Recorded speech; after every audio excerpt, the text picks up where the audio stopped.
Hi everyone, this is going to be a quick tutorial on how to install the Morimoto projector fog lights for the 5th gen 4Runners.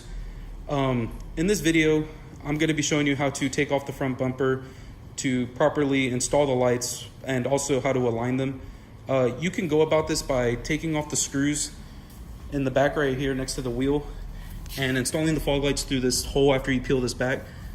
In this video though, I'm going to be showing you how to take off the bumper just to have, full access to the rear. So this is how the fog lights look in the box when they come in. It should come with 2 fog lights, one for the left side, one for the right side. They are not the same. These are the plugs, and this is mounting hardware. You can see that which side goes to which by the writing on the bottom of the fog light. So this goes on the bottom, the Morimoto's on top. You can see the logo up there. So this is going to go on the driver's side of the vehicle. And obviously this one will go on the passenger side of the vehicle. These plugs, there's 2 of them for these wires back here. We're not going to install them yet, strictly because we don't know which ones are positive and negative on the fog light wiring on the vehicle. So we will go and test that first before we install. First step, we're going to need to set something down on the floor like a blanket that will help us not scratch up the bumper once we remove it. There's a bunch of these plastic tabs all over the top of this plastic piece. We need to remove all of them and pull this off. To remove these also, it's easier to push it down than just pop it out. After removing the plastic piece, you'll see that there are 4 more plastic tabs down here and 1 bolt that holds the upper part of the bumper on. We want to leave those and remove everything else so that the bumper will be held up by this, where you have more control when you remove it to set it on the floor. There are 3 bolts that hold on the inner fender liner on this side, same on the passenger side. Under the vehicle, there are bolts that hold on the plastic liner of the bumper, starting with right here. And if you look, it just keeps going all the way around. Everything you need to remove all the bolts is just a 10mm socket. After removing all the bolts, you simply just need to get your hands under here and lift up, because if you look right here, this little piece of plastic, if you don't flip it over this plastic screw hole, you'll break it right here. So you lift it up and over like that. Then you just give it a little yank. There's 4 of these plastic tabs holding on the bumper from up here. This is one of them. You just simply pop up the top and then it comes out.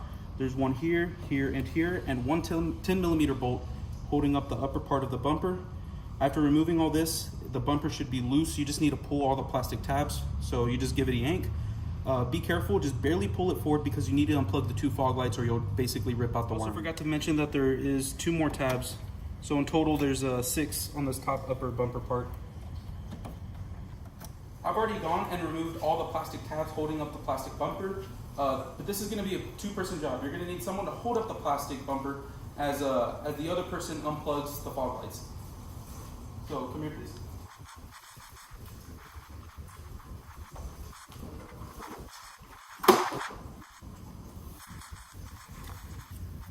Sorry, my hands are in the way, but you can see that there's 1 unplugged. I have halos in my fog lights, so I'm unplugging that too. And you just do the same on the other side, and then you can pull the bumper forward. This is what you should be left with. As you can see, I set it down on the blanket. Now you have full access to the back of the fog light.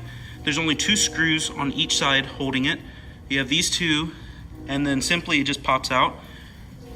On the other side, you should have this big black plastic protective thing over the fog light. I removed mine a long time ago, but again, only 2 screws and it simply pops out. I've already removed the 2 screws. Simply lift up in this direction and pull out, and that's all that holds it. These 2 holes right here are for this side to slide in, and these 2 lay on top and are screwed in. Again, so making sure the Morimoto is what's going to be facing up on the bumper when you install it. I noticed that there was the tabs are just a little bit too big. As you can see, they don't perfectly slide in, but it's a super easy fix. We just need to shave off the plastic, just a hair on each side, and it should slide in perfectly. As you can see, this side and this side are the side we need to trim. Be sure you recheck what side you're gonna trim, because you don't wanna mess up on the wrong side. You don't need to shave the inside or this side, just the outsides of each tab, and I'm using my Dremel to do this. Again, so the top part of the bumper is on this side of the camera, and the bottom of the bumper is on this side of the camera. As you can see, the adjustment screw is on the bottom right hand side if you're looking on the inside of the bumper. I shaved it down just a little bit, enough where it would slide in, you know, without any friction. And on this side, I had to just bore out this hole just a hair to get that screw to sit perfectly off on each of these tabs. It was really not that much. It took me less than 30 seconds to do. And I just had to bore out this hole just a hair on the inside. Just to let you know, you don't have to trim the plastic bracket. It's made out of plastic just like the OEM one, and I just wanted it to fit in there so perfect that I wouldn't have to worry about there being tension on the plastic. So that's why I trimmed the outside bracket just a little bit, and I also bored out that hole just so it would sit exactly where I needed it to. But you don't have to do it. You can leave it as is. It just, you know, you're gonna have that tension, but it's still gonna fit exactly where it's supposed to, and it's gonna be perfectly flush with the front of the bumper. So you need to turn on your vehicle, as in just put the key in, turn it all the way right before the battery starts to crank. Turn on your headlights, turn on your fog lights, and from there you're gonna grab your wires and you're gonna test which one's positive and which one's negative. So right there, as you can see, they turned on, so now I know the polarity. You should always go check the polarity on your vehicle before putting the wires in this plug, because after that it's really hard to get them out. If it's the 5th gen 4Runner, you can still go check, but in my case, the tab on top when it goes in, as you can see right here, the negative was on the left side and the positive was on the right side. These are just protective covers, you don't need them. And if you look, you can see that there's these teeth on the on one of the sides of the pins. Okay, those go towards the inside of the plug. So they both need to be facing inward like this. And you simply just run them in. You may have to jiggle them a little bit, but it should just slide in. And you push them all the way until these rubber grommets are seated at the end. Pushing the wires all the way in and making sure the rubber grommets are flush with it, you should end up with something like this. Okay, now that I got everything put back on, the only thing I don't recommend putting back on or bolting down yet is the inner fender liner on the back of the wheel well, strictly because you're gonna need to peel it back so you can adjust the fog lights.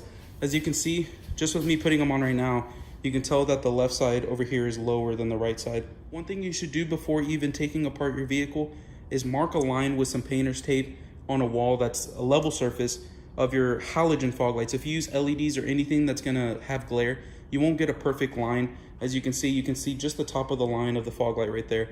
With your halogen lights, mark the line, and you should align your new fog lights with the old fog lights. Sorry for the dirtiness, but this is the fender liner right here. You're just gonna peel it back, and if you look right there, you can see the adjustment screw for the fog light. You're gonna tighten it, or go righty-tighty to raise the level of the fog light, lefty-loosey to lower the level of the fog light. So as I tighten it, you can see that the level of the fog light on the driver's side is being raised to match the level on the passenger side.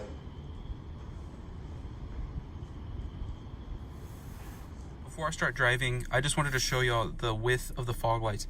It exceeds the width of the headlights. So this is with no lights on. These are low beams, and these are the fog lights. You can see it's just perfect exactly where you need it, especially if you measured at the beginning.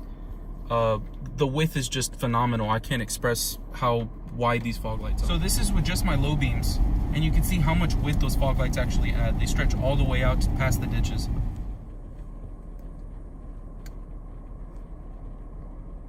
Well, that's the end of my tutorial. I hope that helped y'all. I hope it, made y'all think about whether y'all want to do these type of fogs.